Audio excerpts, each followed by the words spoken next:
Cerita dimulai dengan seorang pria bernama Dongchol. Dongchol sendiri sudah memiliki istri dan satu anak. Sekarang ia tinggal sendirian karena pekerjaannya dan dia juga jauh dari anak istri yang tinggal di desa, sehingga membuat Dongchol sangat bebas melakukan apapun yang ia sukai. Dongchol dan dua temannya ingin mengadakan acara reuni. Mereka pun mengundang teman-teman masa sekolahnya dulu. Pertemuan singkat tersebut membuat mereka merencanakan ide yang aneh. Dongchol sendiri terkenal sebagai pria playboy dan jago dalam urusan ranjang. Dongchol juga memberikan tips dan trik bagaimana cara untuk mengencani seorang wanita. Dia menceritakan cewek yang dia ajak bercocok tanam di dalam mobil kepada teman-temannya. Mereka bersepakat untuk mengadakan reuni sekolah untuk mendapatkan mangsa yang masih jomblo dan ataupun sudah punya pasangan dan diakhiri dengan bersulang. Singkat cerita, acara reuni pun dilaksanakan pada malam hari di sebuah bar dan terlihat beberapa teman wanita cukup ramai yang hadir, tetapi tampaknya teman-teman wanita yang hadir tersebut tidak membuat Dongchol bergairah. Lalu saat Dongchol sudah mulai kecewa, tiba-tiba datang seorang wanita cantik yang bernama Yongjin. Yongjin adalah teman SMA yang baru pulang dari luar negeri, jadi ini merupakan pertama kalinya Yongjin ikut acara reunian sekolah ini. Dongchol dan teman-temannya sangat terpesona dengan paras cantiknya. Dongchol si playboy berpura-pura so akrab kepada Yongjin, padahal Yongjin lupa kepadanya. Lalu Dongchol mengajak Yongjin untuk minum di tempat lain dengan alasan biar acara reuni ini tidak terlupakan oleh Yongjin. Para pria yang lain pun ikut juga dengan mereka sehingga para cewek merasa kesal. Di tempat lain, para pria mulai menginterogasi Yongjin dan menanyakan tempat tinggal sampai sudah mempunyai pasangan atau belum. Dan itu membuat para wanita menjadi kesal kepada para cowok. Lalu Dongchol menuangkan minuman kepada semua temannya dan mereka pun bersulang. Di sanalah Yongjin mulai tertarik kepada Dongchol dan mulai lirik-lirikan. Setelah acara selesai, semua orang sudah dalam keadaan mabuk berat. Dongchol berinisiatif mengantarkan Yongjin pulang. Tentu saja di dalam otak nakalnya ia sudah berencana akan berhubungan dengan Yongjin. Bahkan saat ia dalam taksi, Dongchol mencoba reaksi kepada gunung kembar Yongjin. Namun Yongjin terbangun sehingga Dongchol kaget dan menghentikan kegiatannya tersebut. Di tempat lain, teman Dongchol kembali ke tempat bar. Dia mengencani salah satu wanita yang ada di reunian tersebut dan mereka melakukan aksi cocok tanam di sana. Beralih ke tempat Dongchol dan Yongjin yang sudah sampai di penginapan Yongjin.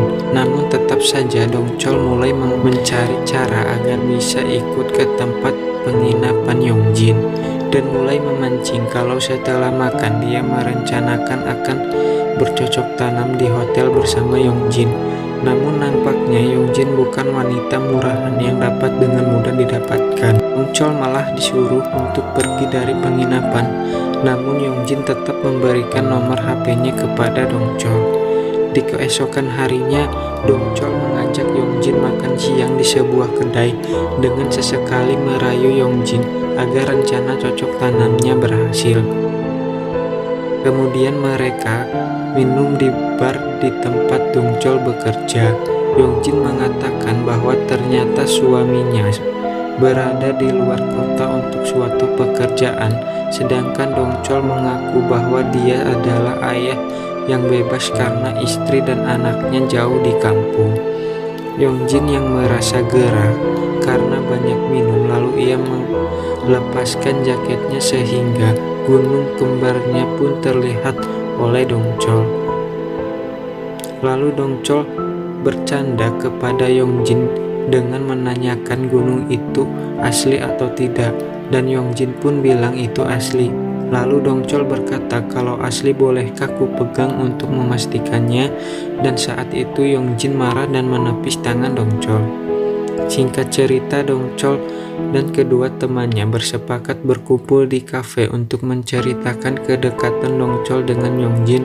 Mereka pun menanyakan sudahkah terjadi cocok tanam di antara mereka. Lalu Dongchol bilang belum karena harus sabar dalam menghadapi Yongjin.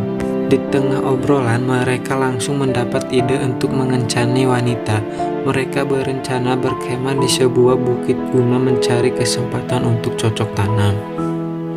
Keesokan harinya mereka pun berkemah. Kemudian tiga pasangan tersebut pada malam harinya mereka melakukan games Raja dan Ratu, di mana jika salah satu yang kalah akan mendapatkan hukuman.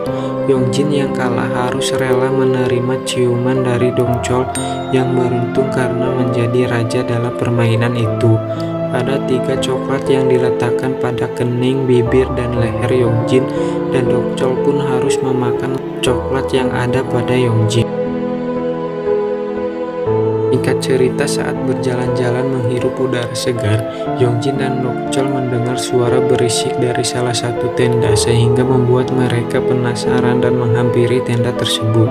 Ternyata itu suara kedua teman Dongchol yang sedang bercocok tanam dengan wanita. Dongchol pun mengambil kesempatan untuk langsung mencium Yongjin. Saat tangan Dongchol memegang area bawah Yongjin, ia tersadar dan menjadi kesal sampai mendorong Dongchol. Yongjin sudah sangat bergairah, tapi dia tidak mau bercocok tanam di tempat perkemahan. Lalu Dongchol yang sudah bergairah langsung pergi menyusul Yongjin ke rumahnya, dan Yongjin yang kebetulan baru saja mandi membuat Dongchol semakin bergairah dan tanpa basa-basi langsung menyergap Yongjin. Akhirnya mereka pun bercocok tanam di rumah Yongjin. Di pagi harinya, Dongchol kembali merayu Yongjin untuk kembali bercocok tanam, namun Yongjin menolak dan mulai kesal dengan Dongchol. Lalu Yongjin mengusir Dongchol untuk cepat-cepat pergi dari penginapan. Hubungan mereka pun semakin dekat, dan pada suatu malam Yongjin meminta tolong pada Dongchol untuk membelikan sesuatu. Dengan semangat, Dongchol langsung tancap gas ke penginapan Yongjin. Saat mereka sedang berduaan, tiba-tiba ada yang mengetuk pintu dari luar yang membuat keduanya terkejut. Ternyata itu adalah mertua Yongjin yang datang malam-malam untuk mengantar makanan untuknya. Karena perhatian mertuanya, Yongjin pun tersadar akan kesalahannya lalu mengusir Dongchol, dan cocok tanam kedua pun batal dilaksanakan. Lalu kemudian Dongchol duduk di bar bersama temannya menceritakan apa yang telah dialami bersama Yongjin dan mengaku bahwa Yongjin bukan selingkuhan yang biasa tetapi lebih spesial. Beberapa hari setelah Yongjin menjauh dari Dongchol, tiba-tiba dia kembali menghubungi Dongchol untuk mengajaknya pergi jalan-jalan. Dongchol dengan bersemangat pergi jalan-jalan dengan Yongjin. Mereka terlihat seperti pasangan yang sangat bahagia. Bahkan mereka pun sampai masuk ke toko alat mainan dewasa. Lalu di sore harinya mereka makan di sebuah restoran. Pada saat makan, kaki Dongchol mulai nakal dan Yongjin yang merasa risih juga membalas perlakuan Dongchol dan memainkan kakinya. Setelah makan, mereka pun langsung pergi ke penginapan Dongchol. Ronde kedua pun terlaksanakan. Di saat yang bersamaan, istri Dongchol sudah berada di bandara. Dia mau menemui Dongchol untuk menjenguk setelah lama tidak bertemu, dan begitu kaget Dongchol melihat istrinya yang sudah sampai di rumah. Untungnya Yongjin baru saja pergi membeli makanan di warung terdekat. Lantas Dongchol mengajak istrinya keluar untuk mencari makanan supaya dia tidak dicurigai dengan kamarnya yang sangat berantakan. Namun saat akan pergi, Yongjin tiba-tiba muncul di parkiran dan dia hanya bisa terdiam melihat Dongchol bersama dengan istrinya. Sejak saat itu Yongjin kembali menjauh dari Dongchol dan sama sekali tidak bisa dihubungi. Di keesokan harinya, istri Yongjin pamit untuk pulang ke kampung karena tidak tega meninggalkan anaknya di rumah sendirian. Pada malam itu, Yongjin meminta Dongchol untuk tidak menghubungi lagi dan menyarankan Dongchol kembali kepada anak dan istrinya. Yongjin pun bercerita bahwa sebenarnya suaminya sudah meninggal karena kecelakaan saat bersama wanita lain. Ia sudah merasakan sakitnya diselingkuhi dan berharap istrinya Dongchol tidak merasakan hal yang sama dengannya. Nampaknya hal tersebut membuat Dongchol sadar akan kesalahannya bahwa cinta keluarga lebih penting dari segalanya. Keesokan harinya, Dongchol sudah berada di bandara berencana untuk pulang ke rumah untuk menemui istri dan anaknya. Namun di luar dugaan, istrinya melarang Dongchol untuk pulang dan berkata bahwa dirinya meminta cerai. Jadi sebenarnya kedatangan istri Dongchol kemarin ingin mengatakan bahwa dia telah selingkuh dengan pria lain di kampung. Namun karena merasa tak tega, dia batal mengatakan cerai secara langsung pada saat itu. Dongchol sangat terpukul dengan keputusan istrinya tersebut dan baru sadar sakitnya diselingkuhin. Dan di akhir cerita, Dongchol yang sudah kecewa dengan istrinya dan sudah merasa pasrah dengan semua ini, lalu Yongjin kembali hadir untuk memberikan semangat kepadanya dan mereka pun menjalani hidup bersama. Dengan begitu, film pun selesai.